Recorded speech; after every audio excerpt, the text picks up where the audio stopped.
Hi, welcome to C.O.R.E. My name is Kat Thomas, and you've made it to week 4 of our yoga challenge. So congratulations, and I hope that it's been helping increase your stamina, your core strengthening, and just overall helping you appreciate your own body, mind, and breath. So my partner in C.O.R.E, JWaugh, is taking this challenge on, and she will be going through each of the poses in a little more detail. So I highly suggest that you subscribe to her YouTube channel. It's JWaugh Fitness, JWaugh Fitness. And thank you for subscribing to my own Wine Goddess LV. But let's get into the challenge itself. So if you're new to the challenge, it's a 5-week challenge, 5 days a week for 5 minutes each day. And it's between 4 and 5 asanas or poses. So this week, let's see what I've offered. So for the first pose, it's a 1 minute total, 30 seconds on each side. It's a pyramid pose or an intense side stretch pose, Parsvottanasana. For the second, it is also a 1 minute total with 30 seconds on each side. We want to keep the left and the right, female and the male sides balanced with an extended hand to big toe pose or Utthita Hasta Padangustasana. Then a 4-limbed staff pose, one of my favorites, the Chaturanga Dandasana for 1 minute hold. Then finally to bridge pose on your elbows, or if you want to stay extra spicy, go into a full wheel. But I would say try this one because it actually stretches out a lot of different things here as well. Dvapada, Dhanurasana for a 1 minute hold. And then lastly, Navasana or a full boat pose for 1 minute. I will show a few variations along the way, but again, check out JWaugh Fitness for a complete breakdown because she is the one going through this challenge. And if you want a challenge of your own, we've got a few other things happening. I'm also in week 4 of a plank challenge that Jessica has created for me. It's wonderful. I'm one of those goofy people that just enjoys planking. So she's created a 5-week challenge for me, and we are about to embark. And this is not just 5 weeks because I'm not sure how long it's going to take, but we're doing handstand drills and float drills together starting on Monday, May 11th. So subscribe if you want to join in the fun. So what you'll need today, water, I always have that handy. If you want to use some blocks, I suggest those. If you don't have blocks, find a book or two that are similar in their height and their width of such. If you're into wine like I am, Clive Coates, many of his books, especially the Burgundy ones, are all the same size. They're big. Have a timer because there's no reason to go more than 60 seconds. But as usual, I've spoken so much. So let's get ourselves warmed up. If you haven't already, warm your wrists up, give them a little roll. There's some exercises that you can do a little more extensively, bringing the hands to the knees, rocking gently back and forth, flipping them over, and again, rocking gently back and forth, doing little circles in tabletop, clockwise and counterclockwise. So I've already warmed my wrists up, so we're gonna start right away. So for the extended, intense pyramid pose, as we say, we're gonna come up onto our mats into Dandasana. So I'm going to turn on my mat just so we can see what the pose looks like. And in Dandasana, you want your feet connected and engaged. So if I mention that I want the 4 corners, I want you to ground in through the heels, put that big toe, try and put that pinky toe. If you have all toes, this is what I'm talking about. And don't put those other toes down just yet until you feel that connection of the corners and the back. And then finally drop the full foot and you are fully engaged. Keep that engagement. Shoulders distance apart. So what does that mean to me? Hips distance is 2 fists. Add 1 more fist to that and your shoulders distance apart. And you can do that standing up here as well. You're going to inhale, reach the arms up and overhead, drop the shoulders down. exhale, release the arms to your sides. So this is a mountain pose. You've engaged your navel and core. Your spine is elongated, crown of the head facing upwards. So I'm going to start by bringing my right foot, plant it down, engage it to the mat. And I'm going to draw my left leg and foot about 1 meter, 3 to 4 feet behind me. Now, as you go through your pyramid pose, you can play around with how close or how far you want your leg to be back. The closer it is, a little ease will come into the pose. And if you're just starting out with this, it may be an option that you want to start with. You're going to turn that back foot about 45 degrees. So if you were in Warrior One, lunging down, this would be the exact placement of your feet, except of course you'd be a little further out and lunging down. So, well, let's get started. So from here, you want to inhale, reach those beautiful arms up and overhead. You're going to exhale, swing them back behind you. So the actual pose calls for reverse prayer. So this is a big challenge in itself if you're not used to this, because you've got to keep the palms together. That is part of the actual pose. So what I suggest is swinging the arms around, clasping them behind you. And this way you can make sure that those palms stay together. You can actually draw the shoulder blades back behind you and bring the arms down so your heart lifts naturally. You draw the navel in, take a deep breath, and from here you're going to slowly exhale, keep the core engaged, and roll the heart center down, bringing it down to the thighs. You're going to hold here for 30 seconds. As you release from the pose, you're going to inhale, engage the navel, lift up, release the arms. And I always like to finish with a nice big breath and exhale, release. Come back to Tadasana or your mountain pose. Reset, inhale, reach the arms up and overhead. Bring that right foot back. Now remember, we want to balance it out. Find your alignment, 45 degrees, and you can say that you're on train tracks. So your feet are going to be, again, shoulders distance apart. Inhale, reach those wings up and overhead. Swing them back, clasp the hands, draw the heart center up, set yourself. Inhale, elongate through the spine, crown of the head reaches up and over and then down to your thighs. So let's use our Ujjayi breath through this pose. Inhale and exhale, release. Come back to mountain pose.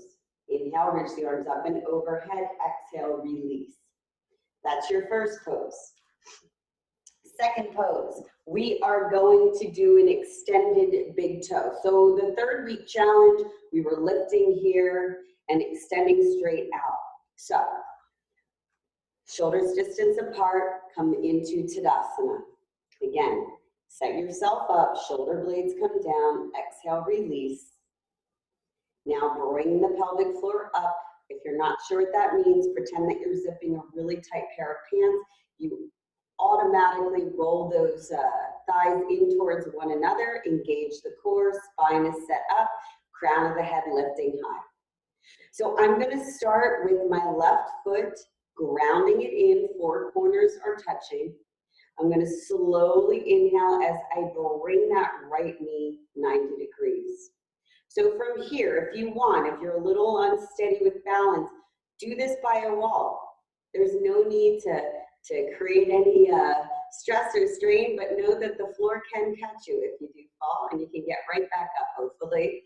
So from here, we want to bring that foot a little closer to the body, keep the navel engaged, grab that big toe if you got it with your peace fingers, and we're going to extend out. So from here, we're just going to swing that leg out. You can keep the arm wherever you'd like it to be. Open up that heart center and feel that connection and engagement all the way through the left side of the body, straight through the crown of the head. So you're going to hold here for 30 seconds. Gently, slowly, after that time is up, you're going to bring the leg back, bring the knee in, come back to a standing pose, 90 degrees, and exhale, let that leg float down, shake out the legs, and reset on the other side. Again, my resets, I take a nice deep breath in, exhale, set myself up where my alignment is already in place. Then I start the other side. Draw that big toe up towards the fingers, extend out and extend over. So you may find that one side of the body is a little floating, I'll say, from the other side. It's perfectly normal. Just like most people have their facial features are slightly off, the body has different energy, different organs, and different currents running through it. So don't be alarmed.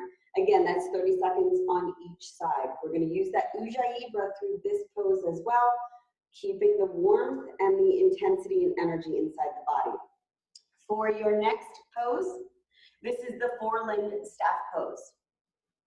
Now, I haven't used the blocks for anything, but you are definitely, for the first pose, if you don't want to come all the way down, or if you don't feel comfortable leaving the arms behind the back, you can actually place a block here and just come down and hold here. Just make sure that everything else is in line.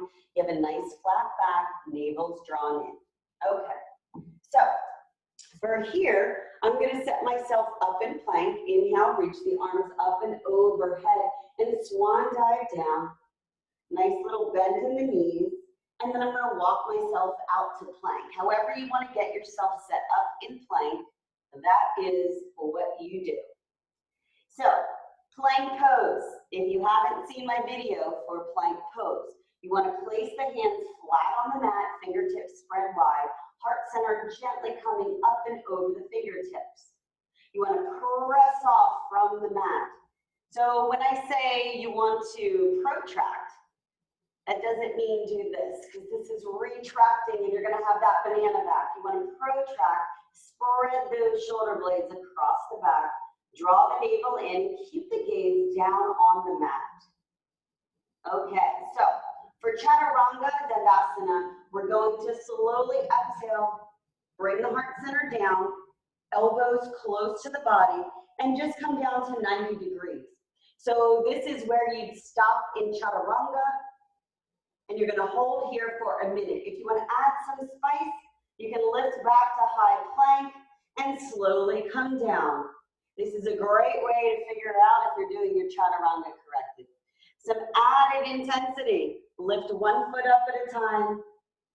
Inhaling, breathing through. And then finally, coming out of the pose, come up to high plank, rock the hips sky high, come into your downward dog. And then drop the knees, roll back to your child's pose or Balasana.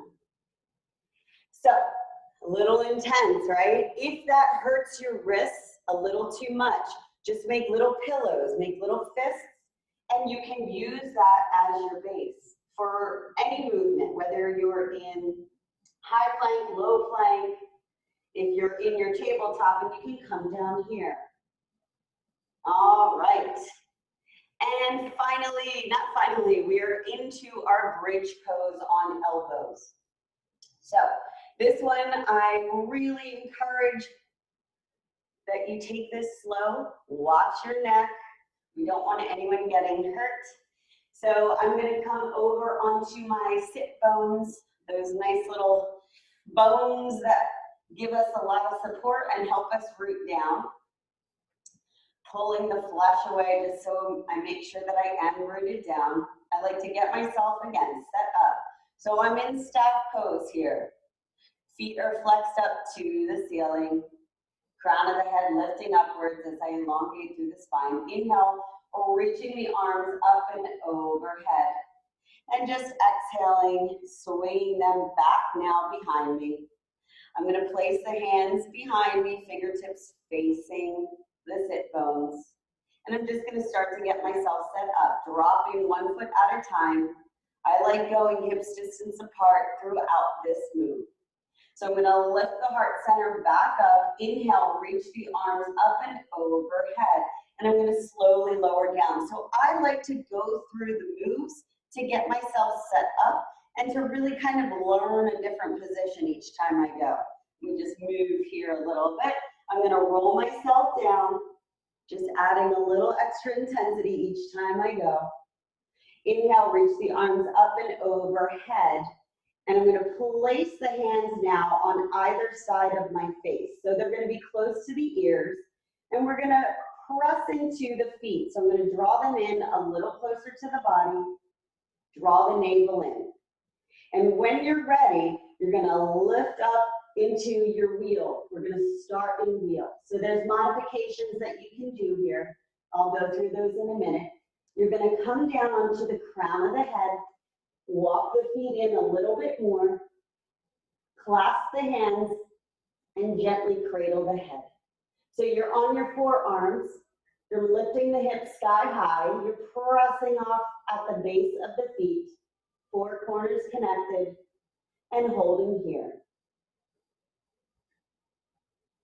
All right, so coming out of this, super important. I like to lift up once again, and then lift back down. Start to roll the head down. Feel that connection of the shoulders. Roll through the vertebrae, connecting one at a time until finally the lower back comes down. Draw the knees in, point the toes, and give yourself a big hug. Roll side to side. Very important to come out of that as slow as you go into it. Protect your neck, your spine, your shoulders. So if you don't want to go into the full pose, you can do a modified bridge pose. You can leave the hands flat on the mat, sides of the body, and lift the heart center, lift the pelvic floor all the way up. Press into the mat and hold. Again, rolling back down, connecting one vertebrae at a time.